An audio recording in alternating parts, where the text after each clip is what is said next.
Hello, Tucson. Welcome back to another episode of Mineral City TV. I'm your host, Raymond Hall.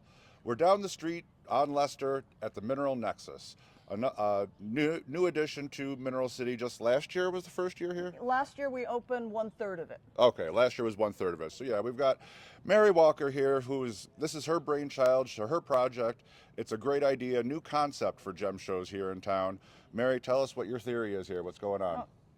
Jim Walker, my late husband, and I decided there wasn't any place for anybody to congregate in the Mineral City area, and there was also not really a place where collectors could sell to other collectors. So we wanted to create a wonderfully relaxed environment where people could bring their mineral specimens that they're either deaccessioning or in some cases totally selling, and pass them on to other collectors. Without the need to get a whole room or a booth somewhere Right, else, they can just do a case or so here. Yeah, because people can't spend necessarily 3 weeks Or more. yeah, a lot or more, sitting in a hotel room with all the expenses. They've got jobs, they've got other lives. So we said, hey, if we can provide you with a case, this is to a lot of our friends, would you be interested? And several of our friends have said, definitely. Oh, that's a great idea. I think we should go on in and take a look. Come on in. What you have going on here. And like you said, it all has a very comfortable, relaxed atmosphere in here.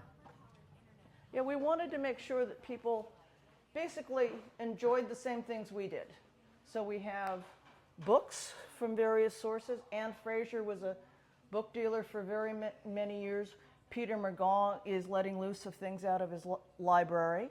Mindet has some very fine books. Great. We have mineral specimens literally from around the world, mainly because a lot of us have just, I don't know about you, but I have 12 of one thing. And I don't need 12. Maybe I want to keep the top 2 or 3 that I like. That makes sense. And then pass on the rest. All right, well, there's tons of cases in here. We certainly can't go through all of them, but if you could maybe just walk us through and tell us just about a couple of the collections that we have here. Okay, let me start with this one over here because it's one of my favorites, and 2, it's a relative, and it gives an idea of what the concept is. This is Colleen Bickman's case. She's my sister-in-law. She's now in her 80s. She collected in the heyday about 20 or 30 years ago, put it all in her house, enjoyed it, but now it's time to pass it on. She's downsizing. She's an artist, so you can tell by the colors and her selection, that's what she emphasized. It wasn't necessarily species or anything else. And now it's time to pass it on to other collectors. Certainly a very colorful case. Yeah, and very aesthetic pieces. So in here we have pieces that were from $40 to $5,000. So you get little something for everyone. Exactly. All right, who's next here?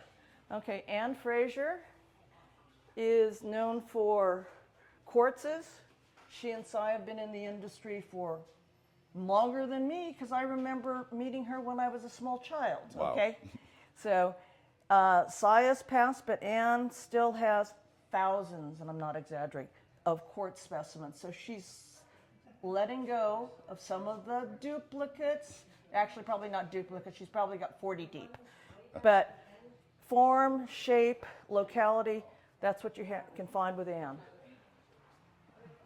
I'm going to switch over here for a second.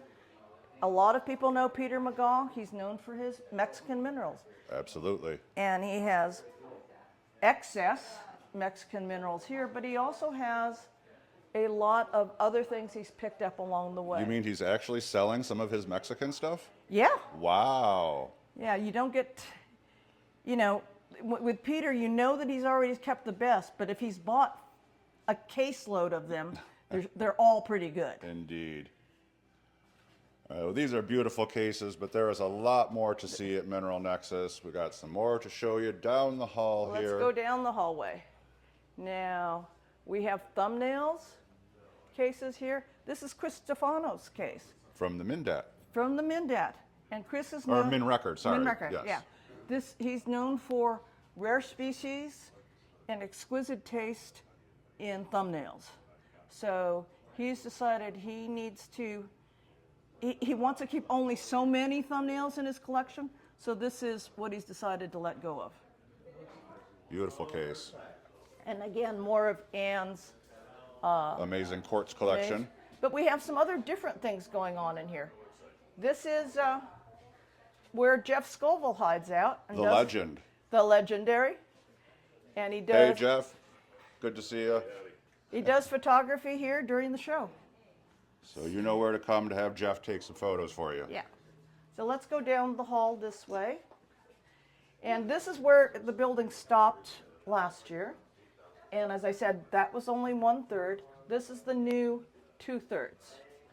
And one of the things we have here, she's busy in the kitchen cooking, is the Big Appetite Cafe. And that's done by Melissa Jones, Evan Jones's wife, Unique Minerals. Great idea she had here. And the food is absolutely delicious. It's all made from scratch. So she has right now various types of chilies or soups, and she makes homemade focaccia bread and cornbread to go with it. Cornbread. We've got more to see back here. Okay, if we turn to the left, we will find now Mindat. Now Mindat. Yes, over here. So this is where Joe Leon sells material for Mindat to raise money. These are donations of books. Why don't you explain, Joe Leon? Oh, well, let me come over here with the mic so people can hear you. Okay, hi there. Well, yes, we have here a large selection of books, mineral geology and related books, gemology, that we are selling to raise funds for Mindat.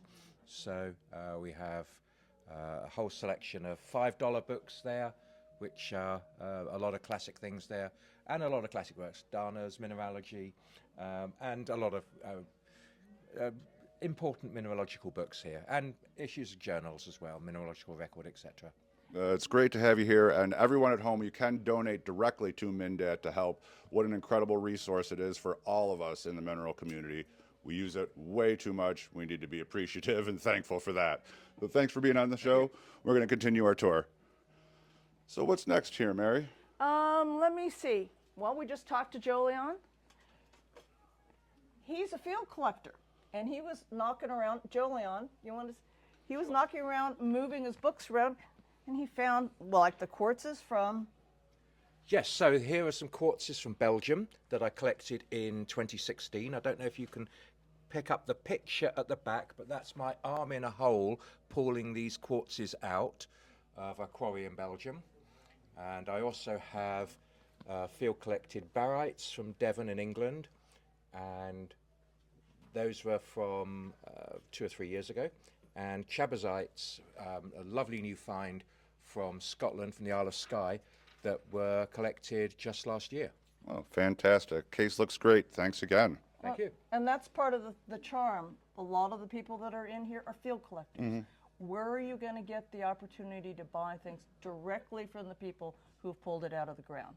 Not always. Now, so there's a great example I want to show down here. More of Jim and Mary's collection in some of these cases, Well, too. We should mention that. Yes, and we have Tama, how you doing? Good to see you. Good to see you, too. Hi. It's hard with the microphone here, but yeah, what are you working on? Oh, I'm just doing a little amethyst painting. You know, this place is really comfortable. There's like tables and couches everywhere, and it has a really relaxed environment. So I usually come here to work on stuff.